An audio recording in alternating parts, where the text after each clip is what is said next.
success teaches you nothing, but failure sure teaches you a lot. You've worked with some of the biggest egos in Hollywood and some of the most ruthless tycoons.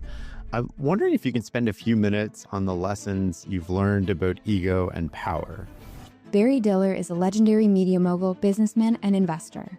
He is the chairman and senior executive of IAC and is best known for co-founding the Fox Broadcasting Company with Rupert Murdoch and leading Paramount Pictures. Over his career, he has reshaped television, film, and online media. He remains one of the most influential figures in business and entertainment today. We're certainly at the brink of the next revolution. If you were sitting in 1995 or 2000, at the beginning of the things you did not know, and there were plenty of those, there was nothing that cracked your mind and astounded you and said, oh my God, this is beyond me, this is magic. Google, over the years, was consistently, as its monopoly grew, was squeezing the people who kind of lived on it as a serf on its land. But when I found an asset that couldn't be disintermediated by search, I thought, wow, that wasn't AI, that was just the characteristics of the internet environment. The only thing that will save us is our brands, and whether our brands and the content we make resonates enough directly for people to recognize a brand and want to be brand involved rather than agnostic. I believe until the last breath that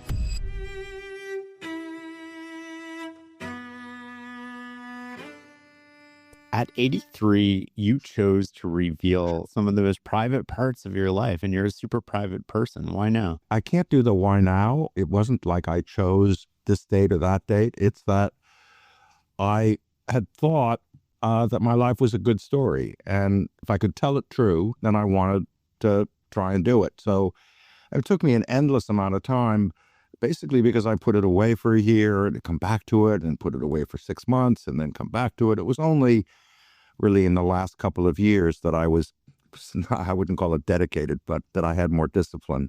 I never was sure I would publish it. And then I got to a point where I said, I've done it. I've kind of told it. I got it down. So let it go. My friends told me, publish it after you're gone, after you die. And I thought, well, I ain't going to have anything to do with that. So I'd rather have agency of my own. How does it feel to release it out loud into the world? It feels exposing. Now, it's now been I think 3 weeks or so. So I've gotten a bit used to it. But in the first days, I thought, oh my God, what the hell have I done here? I think the first day or the second day, I did I think it was a live interview on CBS Sunday Morning. And I know it wasn't live, it was taped, but it went out right away. And I thought, and I'm being asked all these very personal questions. And I thought, do I throw down this little microphone and stalk out? What do I do? And I thought, you know what? I've done it. So just go answer the questions and get on with it. And kind of once I did that, I relaxed in it a bit. Now I'm kind of used to the exposure. But yeah, I wrote a personal book. One of the stories that really stood out for me was as a child, you gave up on your mother while you were at sleepaway camp and you were sitting waiting for her to pick you up. That seemed to be such a defining moment for you. And it led to this craving of independence and non-reliance on other people. Can you talk to me a little bit about that? Yeah, I don't think it was a craving. It was a necessity. I knew at that moment, and it was a stark flash, those snapshots you have that you capture and they're always with you the rest of your life. And I have that snapshot of me in that moment. And I thought, I'm the only one to protect me. So I have no choice. That's what I felt. How old were you? Can you recount this story? I was 8 and I went to camp and I was not very happy there. I mean, a lot of children go to camp and have this, but mine was kind of acute. And my mother promised she would come, and she didn't. This was not horrendous child neglect or anything of that sort. My parents were perfectly nice. They just were clueless about children. They'd never been parented. Their parents had never been parented. And so they had no vocabulary for it. And so she wasn't really there to protect me. And that scared me. I can relate to that a lot. And then you sort of had to develop your own independence from that moment on. I had no choice. I don't know. I think it's in biology. My biology is very strong, and my biology saved me. I had to be independent, and so I was. I don't claim it as, something to be prideful about. It just, I was lucky. One of the ideas that stood out in your book as well was fake it until you make it, and how that was crucial to your success. You've had these moments in your career where you sort of believed in yourself almost despite any tangible evidence to indicate that you could do something. And one of the first moments was at ABC and convincing Mr. Goldenson to let you create original programming for TV. I'd love for you to explore this idea, especially considering I've also heard you in interviews say that you never had any confidence. I never had a sense of self because I didn't think I deserved a sense of self. And so I never could claim that. I never thought of that. And I didn't have the kind of early buoyant confidence that I saw around me and that has always attracted me. I'm always attracted to people who are natively confident. I don't know how the hell the stars or their biology or their environment put that together for them. And I see people walking down the street and I can see their confidence. And I think, oh my God, I wish I had ever had that. But then if I'd had that, I'd probably end up being a shoe clerk at Macy's. So I think that lack of a sense of self, oddly, it enabled me in the earliest part of my career to please others to such an extent that it got me going. And once I got going, I just kept going. And I think that in a sense, lack of confidence or lack of sense of self propelled me to count as much as I could in the eyes of others. You said that you were sort of an unambitious teen. What changed? Was there a defining moment where you sort of I had no ambition. My family didn't think much, but whatever they thought, somewhat unexpressed, but coming out from them as an environment, my family had resources. And so I think they thought, well, they'd be supporting me. I'd never really have a job. I didn't want to go to school. I didn't want to go to college. I didn't want to do much of anything. I was hibernating for a good long time. But I'd always had this interest in the world of entertainment. I grew up around it. Most of my friends' parents were in the entertainment business in one form or the other. And so I was just pulled by it. It was a tractor beam that always drove me or intrigued me. And when I finally thought, I'm 19, I want to go to school, but I got to do something. I mean, I was basically staying up nights and sleeping most days. And I thought, well, I would like to learn about the entertainment business. And I thought there are these talent agencies, William Morris, probably at that time, the most famous #1 agency. And they had a mailroom where they, so to speak, trained people to be agents. I didn't want to be an agent. I thought I'd never be an agent. That was ridiculous. Talk about if you don't have a sense of self, how can you represent others? How can you ever have the confidence to go sell somebody that you're going to take care of their lives? But I thought I could go and learn.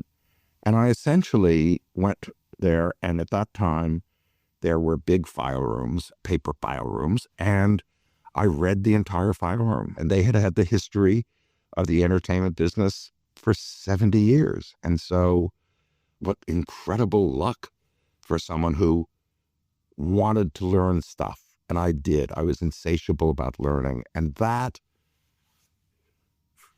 literally from one day to the next lit a fire of ambition and purposefulness.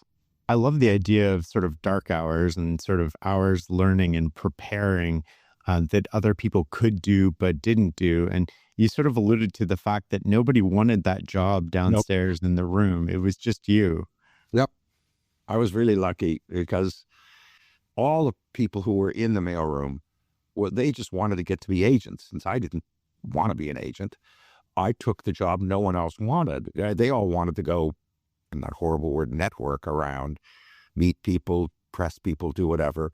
I went to the dungeon and had this job that allowed me basically almost the entire day to read. And that's what I did for 3 years until I think they were on the verge of throwing me out. You said you never had a goal, and that's sort of what allowed you to do that. They all wanted to be agents, so they Yeah. were working towards that. Can you go a little bit deeper on that? Look, if you want to be a doctor, yes, that's a goal. And you've got to go do step to get there. There are roles like that. But if you have a specific craft or something, you can name that craft as a goal and train for it or do whatever you have to do for it. I've never had any goals. I had the goal that I wanted to count, and I had the goal that I was fascinated by the entertainment business. I don't like it when people come in to the early stages of a broad general entertainment career and say, I want to run a studio or things like that. I think whatever your interest is, you just get on the broad path. Whatever door you got to bang to get in there, you get on the broad path and everything else takes care of itself. You don't have to say, I want to be this or I want to be that. And I've always mistrusted that. I was thinking about this as I was reading that in your book. And the thing that came to me was sort of people look at jobs as stepping stones. Yeah. This is temporary until I get the job I want. I want to be an agent's assistant until I'm the agent. But then they're never fully present in the job. They're never just... Yeah. I mean, listen, maybe it might work for some, I guess. My observation is it doesn't really work. What works is if you get lucky enough to get a position that you don't have experience for, that you haven't mastered, and then you just go about doing it, the sparks you set off naturally impress others and lead. They drag you to the next step. You don't have to do much of anything. And I think when you do too many things, you see people whose naked ambition is so structured. And so people who say, well, I need to go out and network. And I hear that and I think, oh, you fools. I mean, what are you talking about? You don't really need to do that. It's this kind of pro forma thinking of the things you should do, the steps you should take. It really is far more naturalistic than that. Do you remember the first person who had expectations of you? Yes. At one point, one of the things of progress in that mailroom environment is you work on an agent's desk as his assistant secretary at that time, but assistant. I was very lucky that the person, my second time I did it, was for someone who did take an interest in me and was kind of the first person where I could see, I know what I'm doing for him and I know how effective I am for him. By the way, it's not like he ever said it to me particularly, but I could feel it and know it. And that he had confidence in me gave me the imagery of confidence in myself. And that was probably the first time. So he believed in you more than you believed in yourself. Well, I had no belief in myself. So, I mean, and I'm not exaggerating this just for drama purposes, but I didn't have any belief in myself. But I don't even know if I now have much belief in myself. I know how absurd that probably is to say, but I can only reflect on my own dim innerings. I think that there's no doubt that his confidence in me spurred me on, for sure. I don't know that ever made me feel confident, but it sure spurred me on. I just wanted to please him more, and I did. I was the best little assistant the world had ever created. You've worked with some of the biggest egos in Hollywood and some of the most ruthless tycoons. I'm wondering if you can spend a few minutes on the lessons you've learned about ego and power. I'm direct and I'm sincere and often quite blunt. That, in a way, does make people maybe trust you. I'm generally very trusting.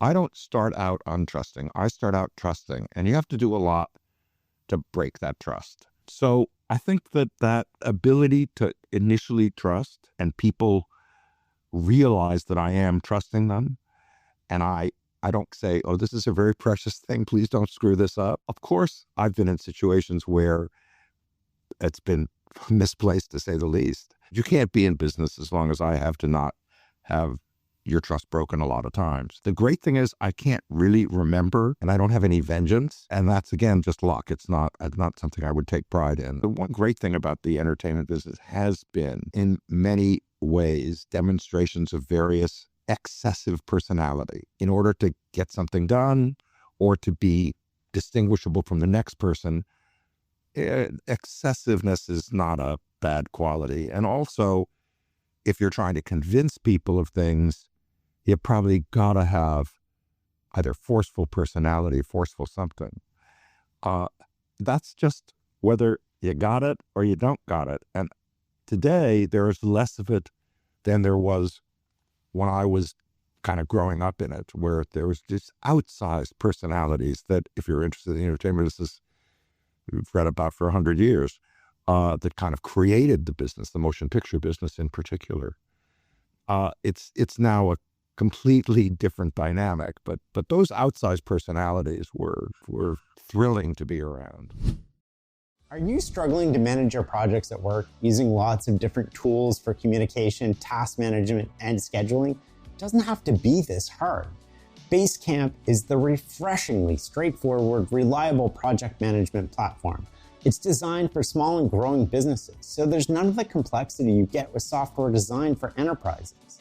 Complexity kills momentum. Basecamp clears the path so your team can actually move. Do away with scattered emails, endless meetings, and missed deadlines. With Basecamp, everything lives in one place: to-do lists, message boards, chat conversations, scheduling, and documents. When information is scattered, attention is too. Basecamp brings both back together. Basecamp's intuitive design ensures that everyone knows what's happening, who's responsible, and what's coming next. My head of operations swears by this platform and is the first person to suggest it to anyone. If you need another decorated referral, you should call her. Whether you're a small team or a growing business, Basecamp scales with you. Stop struggling, start making progress, get somewhere with Basecamp. Sign up for free at basecamp.com. If you're still overpaying for wireless, it's time to say yes to saying no. At Mint Mobile, their favorite word is no. No contracts, no monthly bills, no overages, no hidden fees, and no BS. Why don't we just accept overpriced wireless plans? Month after month, we pay jaw-dropping bills packed with hidden fees and surprise overages. With Mint Mobile plans start at just $15 a month. Every plan includes high-speed data plus unlimited talk and text, all delivered on the nation's largest 5G network. And the best part, you don't need a new phone. You can keep your phone, your number, and all your contacts. Switching is simple. If I had needed this product, it's what I'd use. Ready to say yes to saying no? Make the switch at mintmobile.com/knowledge project. That's mintmobile.com/knowledge project. Upfront payment of $45 required, equivalent to $15 a month. Limited time new customer offer for the first 3 months only. Speeds may slow above 35 gigabytes on unlimited plan. Taxes and fees extra. See mintmobile.com for details. What's changed, do you think? Well, I think the most dramatic change is that the entertainment business, let's say the motion picture business, was kind of encased in its own world. During its greatest years of development, that was what these companies did. They just made movies, the great movies of the 30s, 40s, 50s, 60s, 70s, 80s, and some in the 90s. And there's still some good movies made, I'm not saying that. But they were worlds unto themselves. They were important worlds because those movies were exported to the world and became the export of American culture to the world in movies is probably the most extraordinary movement dominating almost every country in the world from the inception of the motion picture business. And as time went on, they started doing television, and then they owned cable networks and television networks, et cetera. And as they diversified, movies notched kind of somewhat down the ladder of importance to these places. I think that has an effect on the work itself. When the senior-most person wakes up every morning and worries about what's going to happen with the movie they're making and how it's doing and all of that, the care and feeding of it, is far different than it being number 87 in the priorities of a large conglomerated company. But the most profound took place with streaming, when technology essentially overtook the entire ecosystem of the manufacture of television and movies. And so where these pure entertainment companies, by the way, to some degree, it's the furthest you could ever go to say the difference between instinct and ones and zeros, or technology, which is, as we know, quite fact-based and numerical, as to making any content, is instinctive. And those tech companies essentially have now taken over the old hegemony of, quote, Hollywood. And now Netflix and Apple and Amazon, I mean, just take one part of it if you want to know the distinction, where if you make content, the test of it is how many people watch it, want it, go to a movie theater, buy a ticket, do whatever. So you're in direct relationship to the reaction to that thing that you made. If you're Amazon and your main business is subscriptions in Prime, and you offer content as kind of the thing in the front of the store to get people to come in, you're so far away. It's a different business model. It's no longer based upon, oh, I love that program, I love that movie, I pay my money, I react to it, and the reaction is to the people who made it. In this case, that's not the business model. So it's a completely different environment than it was. Now, I'm not saying it can't produce good things. Good things do get produced, and they will continue to be, but the environment and the process is different. And I think probably just pound for pound. Well, I can say this about it, because I can't. Yes, I can, but it's boring to say, God, it was so much better 8 years, 10 years, 20, 30 years ago in terms of making stuff. It used to be, for sure, up until recently, it was fun. You had fun doing it. You did it. You set up your tent every couple of month or two. You'd have a movie come out, and you all run towards figuring out how to make it work, et cetera, et cetera. And then your next excitement was the next movie, and you lived in that environment. And if the movie was good, it lasted for a while. Things now go so quickly. So it is not a process today where most people in it will say they're having a good time. It's just so fractionated now that and it goes so quickly that the great thrills of making great programs is kind of gone. Do you think it's too numbers driven? I mean, you mentioned instinct as a deciding factor. You used to decide on instinct, and, other people would bring numbers. And I think one of your quotes, if I remember correctly, was numbers can tell you what has happened in the past, but they won't tell you what's happened in the future. But everything is sort of analytical these days. Netflix can see the exact moment somebody stopped watching a show. So when they're doing programming, they think about this. And do you think it's getting too formulaic and too data driven? Or well, I don't think algorithms can help here. None of us know what's going to happen with the dreaded wonderful word AI. But I don't think that predictive research is certainly in the arena of content worthless. It cannot tell you anything of real value in making a forward decision. It's just not possible. And yet everybody wants it to be possible. Why? Because making instinctive decisions is living with great insecurity. There's no way to be secure when you're making decisions based on instinct. If I can get more comfort by using this piece of data or that piece of data to, quote, help me, lovely. But it's a delusion.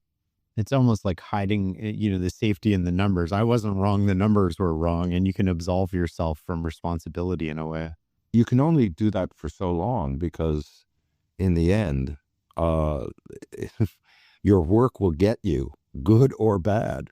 And there's nothing you can't hide. That's the thing that I will always love about that world is you're out there with whatever you've made, you've put together, whatever role you played in it.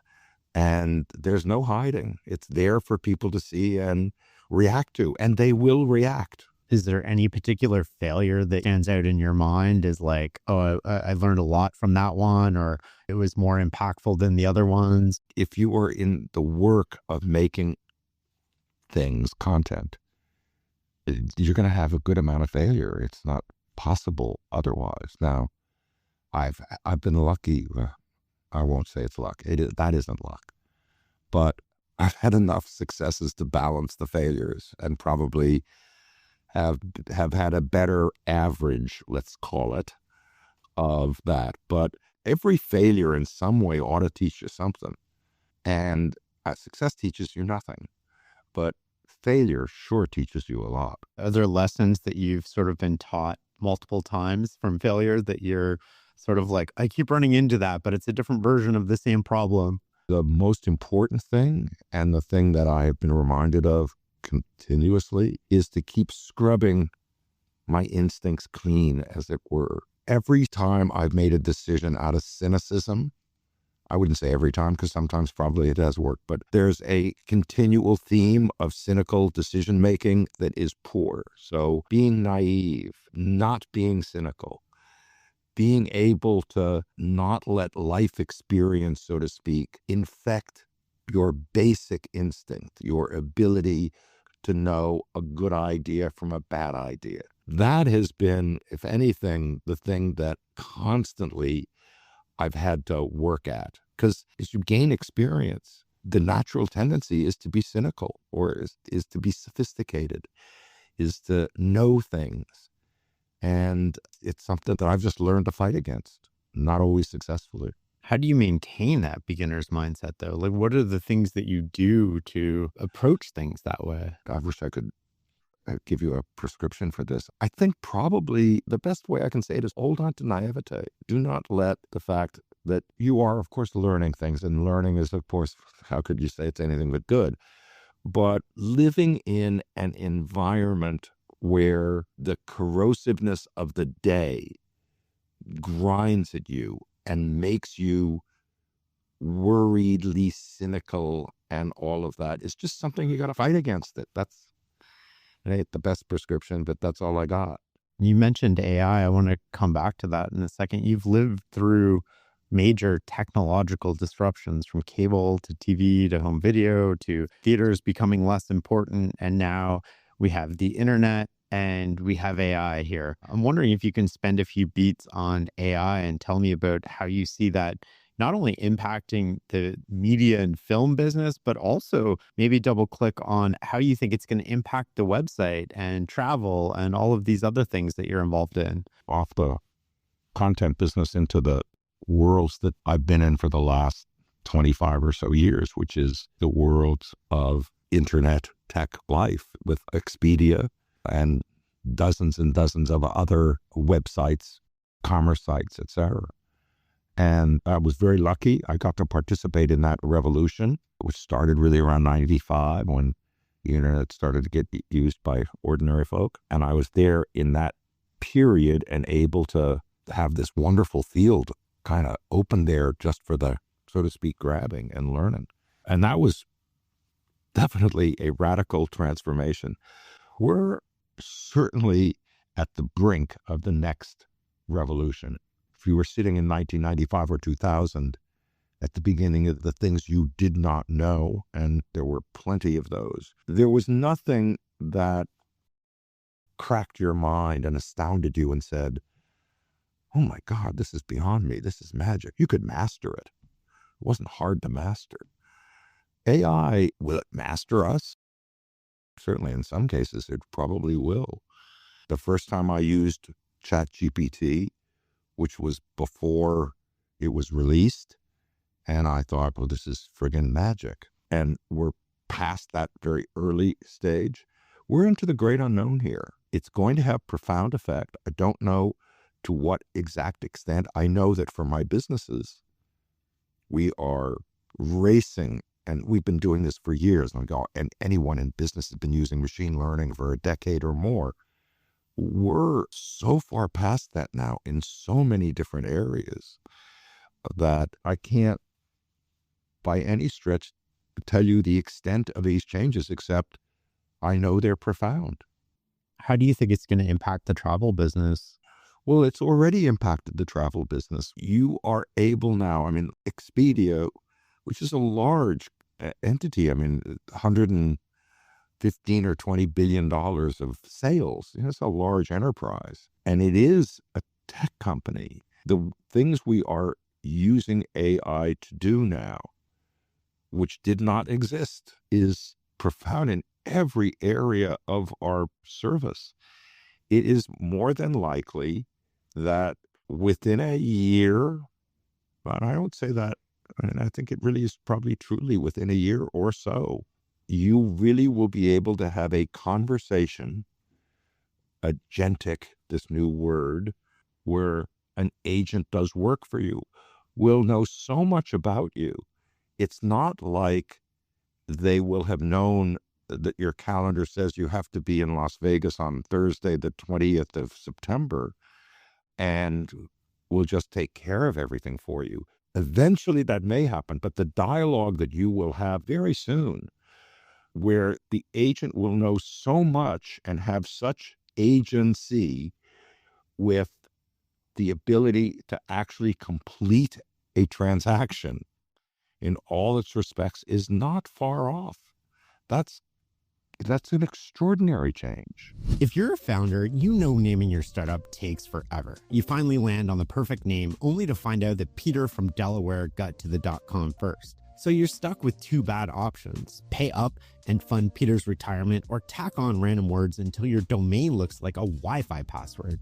But after all the time and money spent on naming, you don't want that. And thanks to .tech domains, you don't have to. With .tech, you get the name you actually want. It's clean, sharp, no compromises. It instantly tells investors and customers that you're building technology. CES.tech, the world's biggest consumer tech event, uses .tech domain. So does 1x.tech, an OpenAI-backed startup, along with hundreds of thousands of tech companies worldwide. So don't waste another minute negotiating. Go to GoDaddy, Namecheap, Cloudflare, or wherever you buy your domains and get your .tech domain today.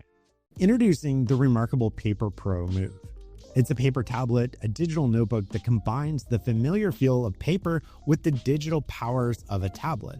Start by taking notes with any of the dozens of built-in templates, then turn your handwriting into typed text and share it by email or Slack. You can even continue your work on the desktop or mobile apps. Too much technology draws us in and shuts out the world. This paper tablet doesn't. It will never beep or buzz or try to grab your attention, so you can devote your focus to what or who is right in front of you. It can fit all your notes and documents and lasts up to 2 weeks on a single charge, but slips easily inside your jacket pocket. And most importantly, Remarkable's mission is about helping you think better. That means no apps, social media, or any other distractions. You can try Remarkable Paper Pro Move for 100 days for free. If it's not what you were looking for, you get your money back. Visit remarkable.com to learn more and get your paper tablet today. It sounds like there's opportunities for you from travel planning, knowing your customer, and there's a lot there, but there's also this sort of disintermediary threat, I would imagine, where people are purchasing their travel or planning their travel in a completely different way that doesn't involve something like Expedia. How do you think about that? They will, unless we plan it better than the next dope or a competitor of ours. We have more information now than anybody else has. So if we screw that up, it's on us, as they say, and we deserve to fail. But presumably, if we are satisfying the consumer because of the data that we have, which is deep and vast, then I think they'll continue to engage us. They'll continue to want us to do that for them. I think from what I know now, it is not easy today for anyone else to do that, other than our competitors can do that today. But it's not easy for any large language model or any modality that I know of.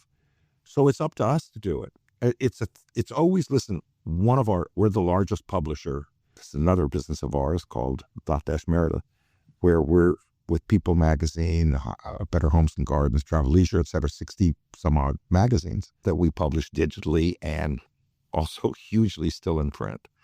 Obviously, that is a business that's supported by advertising. And with the changes in search that could disintermediate those advertising opportunities. The only thing that will save us is our brands, and whether our brands and the content we make resonates enough directly for people to recognize a brand and want to be brand involved rather than agnostic. I believe until the last breath that brand value is enduring, but it's got to be differentiated. It's got to be clearly differentiated, and it's got to be of its own unique value. If it is, I don't worry so much. One way or the other, it'll get recognized. What opportunities do you see in new business lines that maybe you could acquire, or data sets or anything on the horizon where you're like, oh, we can take advantage of AI wave by doing something different versus a legacy business? Our company owns a large interest in MGM Resorts, which has 9 resorts in Las Vegas. There's no way to disintermediate the experience. I mean, again, if we're in a simulation, we can go into that route, but there's no way as humans you can find an experience that's going to divert you from all the entertainment offerings that a Las Vegas has to offer. It's impervious to AI or to anything other than whether or not you got something that's pleasurable for a family and exciting for people to come and see concerts and all of the things that take place at the kind of scale that takes place in Las Vegas. What impressed me about that from the very beginning was I said, nobody's ever going to make another one of those. No matter how much anyone tries, Las Vegas is on its own. It's not necessarily for everybody, but no one is going to recreate the infrastructure that exists in that particular place. That's unique and of, I think, enduring value. And I'm fascinated by it because I just think it is, again, an example of a place where you can make something up today and it comes out tomorrow, meaning there's nothing that stands in your way. We just created a beach club with Cairo at one of our properties that it's just original, and anything you can think of, there's nothing to stand in your way of making it up there. When did you get involved with MGM? It was during latter stage COVID. Now, MGM was out of business. Just like for a long time, Expedia was out of business. I mean, nobody could travel, nobody could go, the entire city was shut down. But I looked at it and I thought, just like I thought about travel, if there's life, there's travel. Well, if there's life and there's going to be life, there's going to be Las Vegas. And so MGM, its value had decreased enormously. So we were able to purchase a large percentage of it inexpensively at the time because we believed that once you reopened, it would be fine. And we picked, I think, the best entity to do it. All the entities suffered the same situation.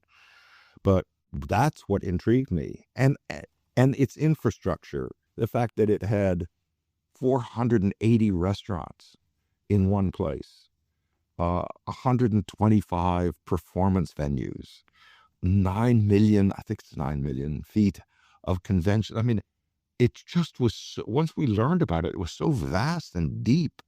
I said, how do you not do this? That's one of the things that motivated us. Were you thinking about that through a lens of AI at the time? Well, to a degree, for sure. The internet world, I think that everybody participated in up until, still true to some degree today, was so dominated by Google. Google, absolute monopoly on search, and all your traffic, I mean, at least half your traffic, if you were healthy, would come from people coming directly to you.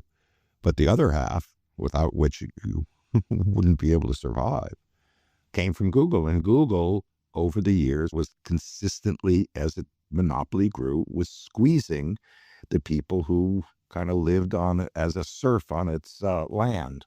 Yeah. And so I was always, I mean, we were fighting that good fight for 20 plus years and succeeding and building some considerable assets.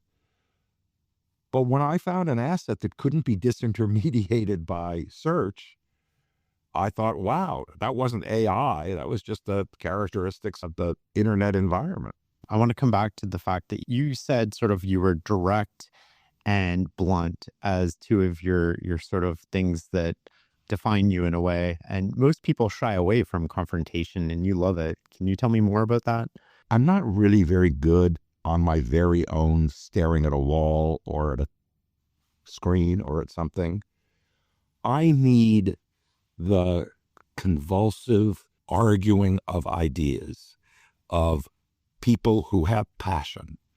And that's often got a lot of voices, and a lot of voices saying, okay, it's okay, but a lot of voices saying that's stupid or whatever. Opinion, trying to listen for what rings your instinct, is a process that I think is best conducted in extreme, at least for me, and those that like being around me and doing it. And some do.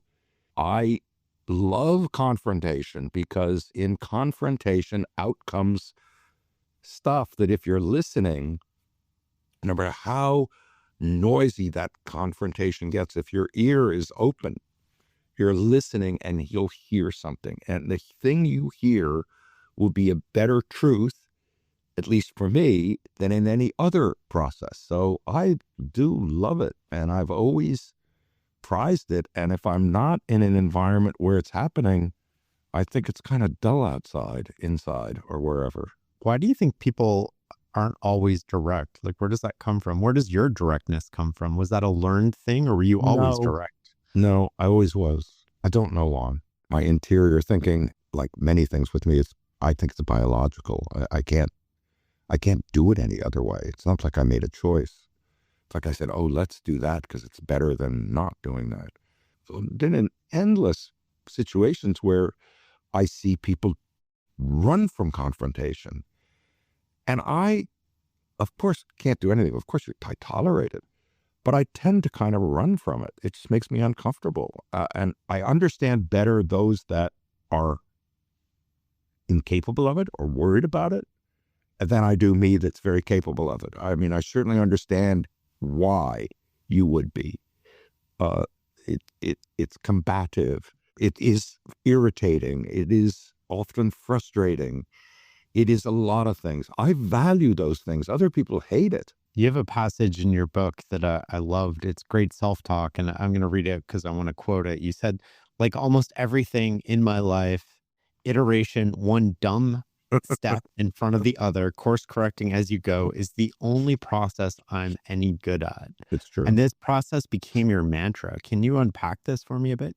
I learn from bouncing off the walls of a bad direction or a mistake or whatever, and course correcting and make less mistakes.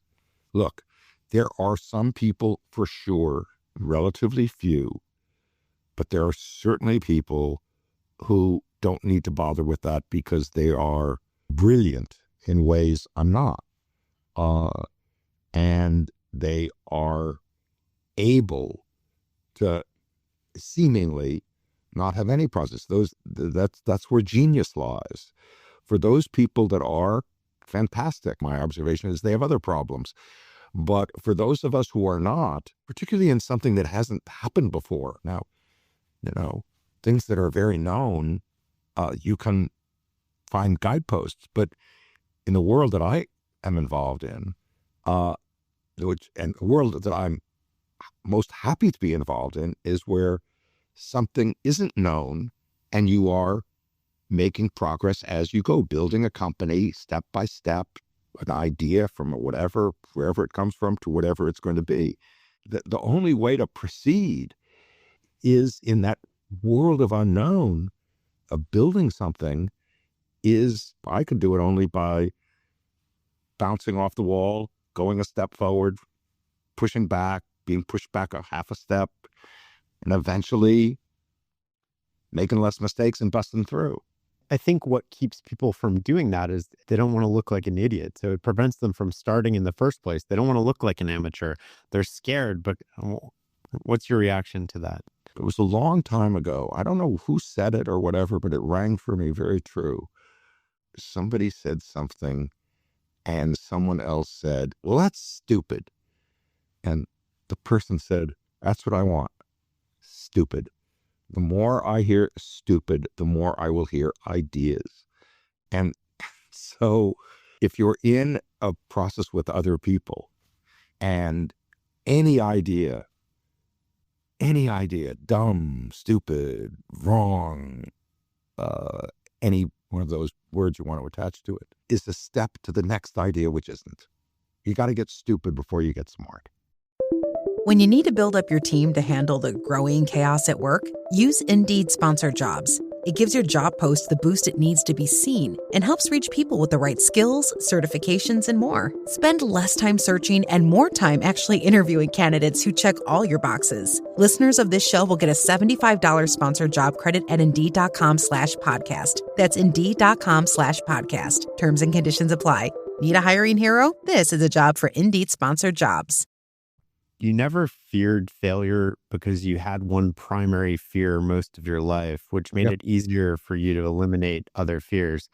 Yet one of the things that stood out in the book was you had this contradiction. You struggled with this decision to leave Fox and start your own thing. Can you explore the tension there between what was the fear going into that? I'd been working in companies since I was 19. That was 30 years later. I was 49. I'd been a very good corporatist. I had run 2 movie companies and incredibly successful in the world that I was in. And yet I yearned for something that was my own. And it wasn't mine. I mean, I worked for large enterprises. And like any good employee believes and acts like it's theirs. But that's a delusion. It isn't theirs. It's someone else's. And that struck me and sat with me for, once I'd realized that I had this yearn for independence, I was very comfortable. I was, as I said, you couldn't be more successful than I was at that time. We created the Fourth Network. The Simpsons, like you had we had a very successful movie company, et cetera, et cetera. But it wasn't mine. And I thought, well, what am I going to do about that? And I came up with this thing in my brain that I couldn't get out of my brain, which was either you are or you're not. It's binary. And you can do what most executives do, which is you rationalize and you live a pretty good life. So you rationalize your situation, or you just say, well, this is what it is. And you don't have any yearn to be independent or on your own. I did. And I knew that that was binary, and it just kept at me.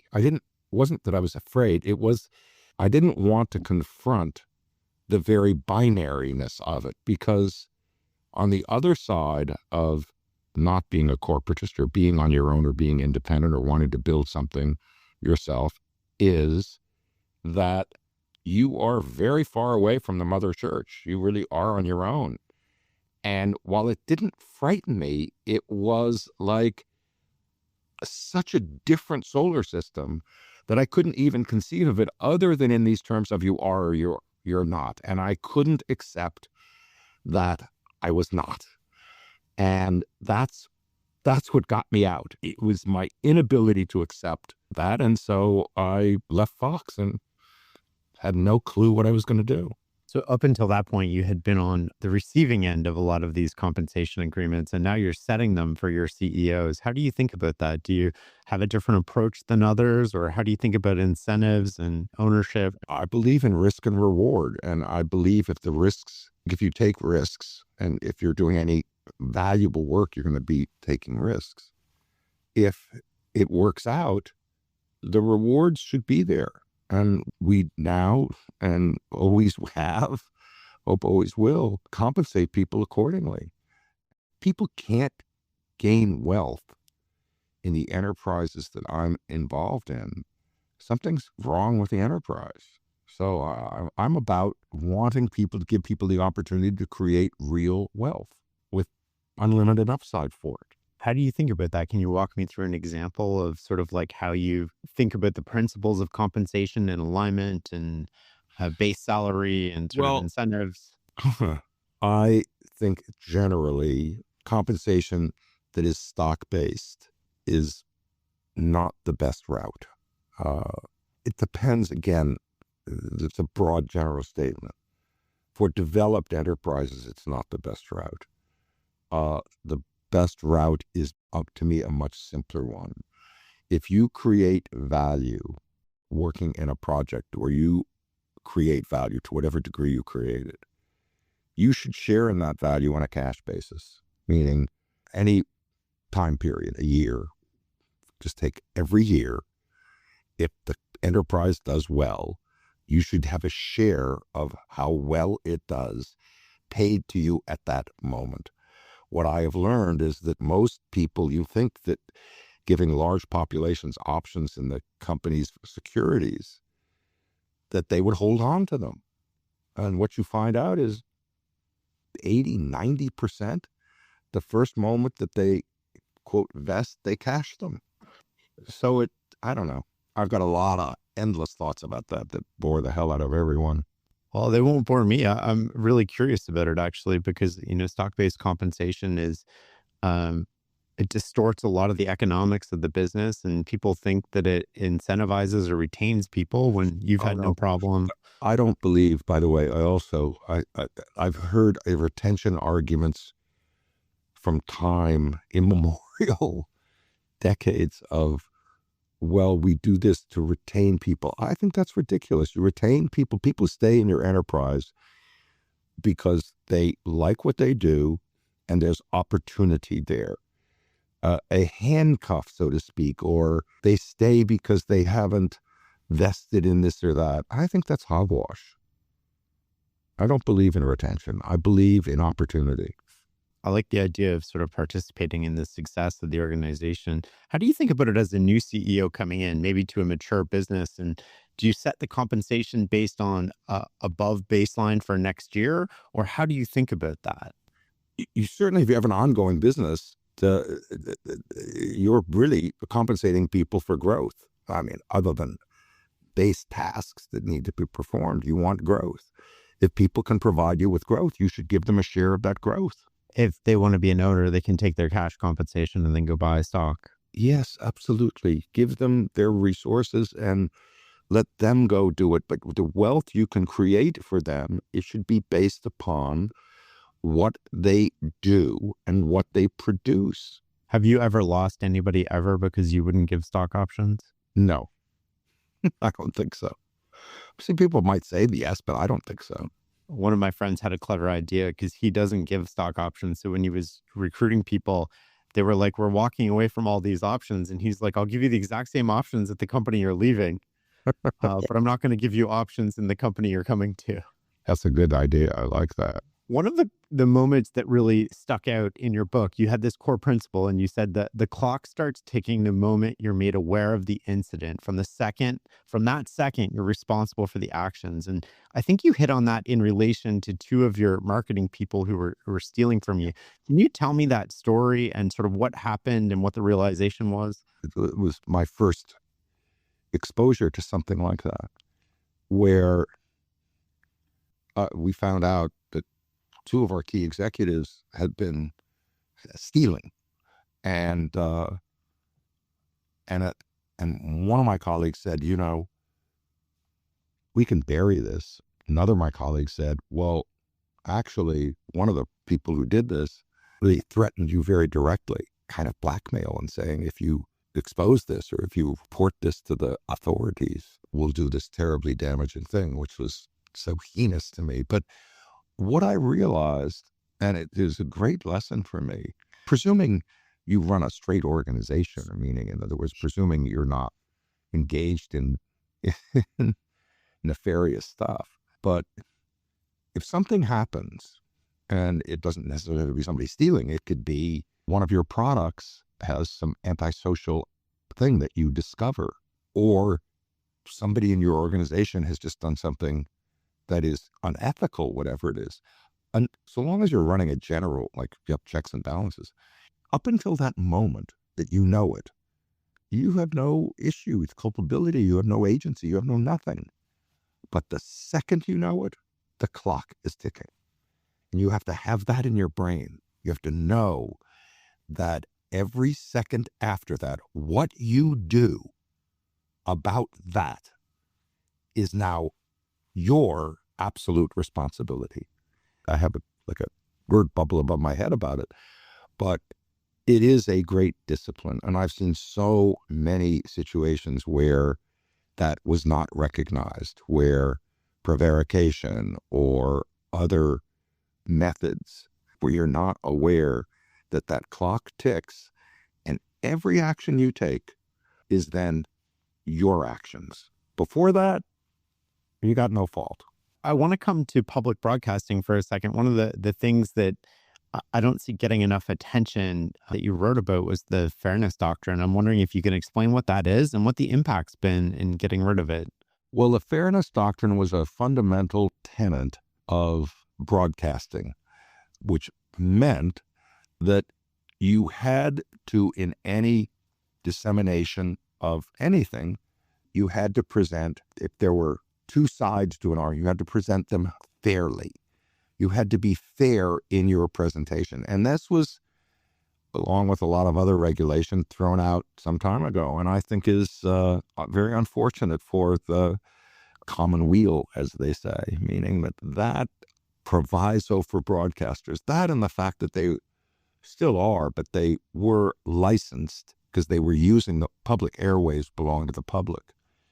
And so you felt a responsibility, if you were in that world, to do the right thing. And we can define right in all sorts of different ways, but we all know what the mainstream of right is. To a very large degree, that's kind of been tossed. And I think it's just very unfortunate. How do you think about the media landscape today in terms of information, disinformation, and how it's all playing out with people? Oh my God. I mean, we're in a very difficult period about information, about facts. There is so much from our leadership that is not based on facts, is not true. It's promotional, or it's just outright not factual. And we hear this thing about, quote, fake news, principally by people who are faking news. Not always, of course. And listen, I hate the right as much as far right, as much as I hate the woke left is as horrible as the woke right, or the woke right is whatever, say it any way you like. But we have lost a central fact-based method for the dissemination of, call it news, broadly speaking. And this is, every bird brain knows this. Most of the talkers are talking essentially to themselves and to their audience, reinforcing what they think, which is not necessarily factual, wherever you are in the spectrum. The biggest issue we have is having faith and belief in information. And that's a sorry state. And there are some trusted sources, relatively few. We always end these interviews with the same question, Barry, which is, what is success for you? Well, success for me is remaining curious. It's the only thing that drives me is my curiosity. And if I'm curious, then that is success. I love that answer. Thank you very much for the time today. Nice to be with you. Thanks for listening and learning with us. Be sure to sign up for my free weekly newsletter at fs.blog/newsletter. The Farnham Street website is also where you can get more info on our membership program, which includes access to episode transcripts, my repository, ad-free episodes, and more. Follow myself and Farnham Street on X, Instagram, and LinkedIn to stay in the loop. If you like what we're doing here, leaving a rating and review would mean the world. And if you really like us, sharing with a friend is the best way to grow this community. Until next time.